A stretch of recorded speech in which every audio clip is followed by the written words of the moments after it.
கிறிஸ்துவில் பிரியமானவர்களே, ஆண்டவராக இயேசு கிறிஸ்துவின் நாமத்திலே உங்கள் யாவரை வாழ்த்தி ஆசீர்வதிக்கிறேன். இந்த நாளுக்கு என்று தேவன் நமக்கு அருளி இருக்கும் ஜீவ வார்த்தை சங்கீதங்களின் புஸ்தகம் 136 அதிலே 25வது வசனம்.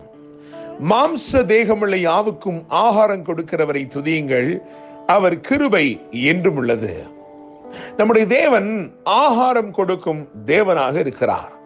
சங்கீதம் 104 அதிலே 27ஆம் வசனத்தை கவனிக்கும் பொழுது ஏற்ற வேளையில் ஆகாரத்தை தரும் தேவன் என்று அங்கு எழுதியிருக்கிறது.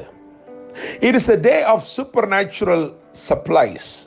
இயற்கைக்கு அப்பாற்பட்ட விதத்திலே தேவன் உங்கள் தேவைகள் அனைத்தையும் சந்திக்கும் ஒரு நாளாய் இந்த நாள் இருக்கிறது. தேவனுடைய பிள்ளைகளே, அப்பாவின் வீட்டிலே வேலைக்காரருக்கும் பூர்த்தியான சாப்பாடு இருக்கிறது என்று புத்தி தெளிந்த குமாரன் ஒப்புக்கொள்கிறான். லூக்கா 15ஆம் அதிகாரம் 17ஆம் வசனத்தை வாசிக்கும் பொழுது நாம் அங்கே அறிந்து கொள்கிறோம். கர்ச்சிக்கும் சிங்கங்களுக்கும் கூப்பிடுகிற காக்கை குஞ்சுகளுக்கும் அவர் ஆகாரம் கொடுக்கிறவராய் இருக்கிறார். பலமுள்ளவர்களையும் பலனற்றவர்களையும் போஷித்து காப்பாற்றுகிறார். சங்கீதம் 104 அதில் 28 கவனிக்கும் பொழுது, நீர் கொடுக்க அவைகள் வாங்கிக் கொள்ளும், நீர் உம்முடைய கையை திறக்க அவைகள் நன்மையினால் திருப்தியாகும். இன்றைக்கு கர்த்தர் உங்களுக்காக தம்முடைய கரத்தை திறக்கிறார். தேவனுடைய பிள்ளைகளை, நீங்கள் நன்மையினாலே திருப்தி அடையும்படிக்கு, அவருடைய சம்பூர்ண ஆசீர்வாதங்களை பெற்றுக்கொள்ளும்படிக்கு, சிறப்பானதை உங்களுக்கு அவர் அருளும்படிக்கு தம்முடைய கரத்தை இன்றைக்கு உங்களுக்காக திறக்கிறார். உங்களை நன்மையினாலே திருப்தி செய்யும்படிக்கு தேவ தயவுள்ள கரம் இன்றைக்கு உங்களுக்காய் திறக்கப்படுகிறது. என கேட்கும் தேவனுடைய பிள்ளைகளே, எலியாவுடைய வாழ்க்கையை நாம் சற்று ஆராய்ந்து பார்க்கும் பொழுது, தியானிக்கும் பொழுது, அங்கே தேவன் அவனை 3 விதமாய் போஷித்தார். 3 விதமாய் விசேஷமாய் அவனை போஷித்து நடத்தினார். அதை குறித்து நாம் தியானித்து முடிக்கலாம் என்று நினைக்கிறேன். 1 ராஜாக்களின் புஸ்தகம் 17ஆம் அதிகாரம் அதிலே 3 முதல் 6 வரையுள்ள வசனங்களை வாசித்து பார்க்கும் பொழுது, அங்கே ஆண்டவர் சொல்லுகிறார், காகங்களை கொண்டு உன்னை போஷிப்பேன் என்று சொல்லுகிறார்.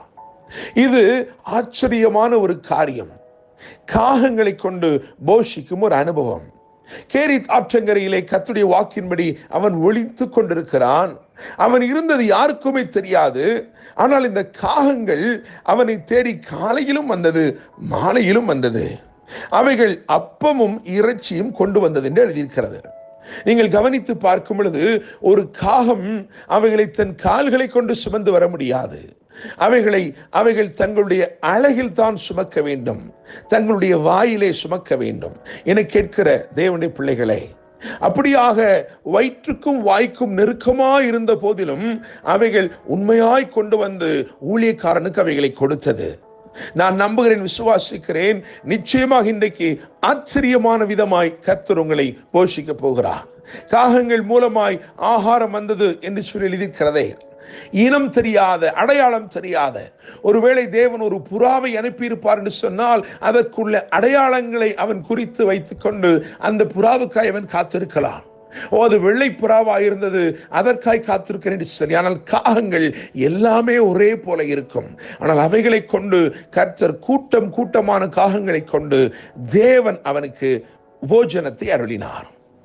இரண்டாவதாக 1 ராஜாக்களின் புஸ்தகம் 17ஆம் அதிகாரம் 9ஆம் வசனம் மற்றும் 13 முதல் 15 வரை உள்ள வசனங்களை வாசிக்கும் பொழுது, அங்கே சாக கடந்த அல்லது ஒரு முடிவை நோக்கி பிரயாணித்துக் கொண்டிருந்த விதவை கொண்டு தேவன் அவனுக்கு அற்புதமான உணவளித்தார்.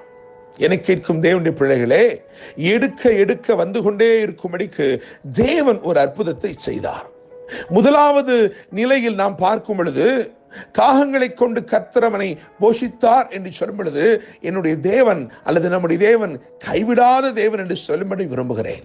அவர் கைவிடாத தேவன். அவர் கேரித் ஆற்றங்கரையிலே நீங்கள் ஒளித்துக் கொண்டிருந்தாலும், நீங்கள் இருக்கிறது யாருக்குமே தெரியவில்லை என்றாலும், அவர் உங்களை கைவிடாத தேவன். You might be in a place where it is totally unreachable, it is totally remote, but this God, the God whom we serve, will never leave you, he will never forsake you. அவர் உன்னை நிச்சயமாய் கைவிடாத தேவன். இரண்டாவதாக நாம் இங்கே தியானிக்கிறோம், அற்புதத்தை கொண்டு போஷிக்கிறார். அற்புதமாய் இருக்கிறது. அற்புதமா இருக்கிறது. காரணம், இந்த பாத்திரத்தை வெறுமையாக்கி பரலோகத்தை திறக்கிறார். தேவ ஞானம் அது. அவள் தன் பானையை திறந்தாள், அவரோ பரலோகத்தை திறந்தார், நன்மை நாளை திருப்தி செய்யும்படிக்கு. என கேட்கிற தேவனுடைய பிள்ளைகளே, இந்த இரண்டாவது இடத்திலே நான் காப்பாற்றும் தேவன் என்று சொல்ல விரும்புகிறேன். ஒரு குடும்பம் இருக்கிறது, அது மரணத்தை நோக்கி பிரயாணிக்கிறது.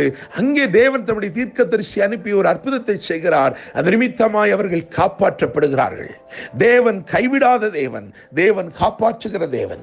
மூன்றாவதாக 1 ராஜாக்களின் புஸ்தகம் 19ஆம் அதிகாரம் 5, 6 ஆகிய வசனங்களை கவனிக்கும் பொழுது அங்கே தேவ தூதனை கொண்டு போஷிக்கிறார்.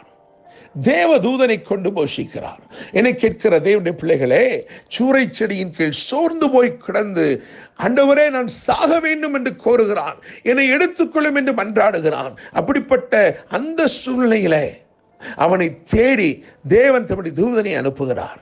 என்னை கேட்கிற தேவனுடைய பிள்ளைகளே, முதலாவது கைவிடாத தேவன், இரண்டாவது காப்பாற்றுகிற தேவன், மூன்றாவது கரிசனையுள்ள தேவன். உங்களுடைய சோர்வுகள், உங்களுடைய பலவீனங்கள், உங்களுடைய மனதிலே எழும்புகிற அந்த சின்ன சின்ன காரியங்கள் எல்லாவற்றையும் அறிந்திருக்கிறார். உங்களுடைய கிளேசங்கள் அவருக்கு மறைவாய் இருக்கவில்லை. தேவனுடைய பிள்ளைகளே, கரிசனையுள்ள தேவன் தேவதூதனை அனுப்பி ஒரு போஜனத்தை கொடுக்கிறார். அந்த போஜனம் அவனை பலப்படுத்துகிற போஜனமாக இருந்தது. அந்த போஜனத்தின் பலத்தினாலே தேவ பர்வதமாகிய ஓரை மட்டும் அவன் நடந்து சென்றான் என்று எழுதியிருக்கிறது. நம்முடைய தேவன் போஷிக்கிற தேவன், நம்முடைய தேவன் நம்மை காப்பாற்றி வழிநடத்துகிற தேவன். 3 விதமாய் தேவன் எலியாவை போஷித்தார். 1 காகங்களை கொண்டு, 2 விதவை கொண்டு, 3வது தேவதூதனை கொண்டே போஷித்தார். கைவிடாத தேவன், காப்பாற்றுகிற தேவன், கரிசனையுள்ள தேவன். கர்த்தர் தாமே இந்த வார்த்தைகள் மூலமாய் இன்று உங்களை ஆசீர்வதித்து வாழ வைப்பாராக. மாம்ச தேகமுள்ள யாவுக்கும் ஆகாரம் கொடுக்கிறவரை துதியுங்கள், அவர் கிருபை என்றும் உள்ளது. என்று அன்புடன் pastor Daniel Moses. God bless you.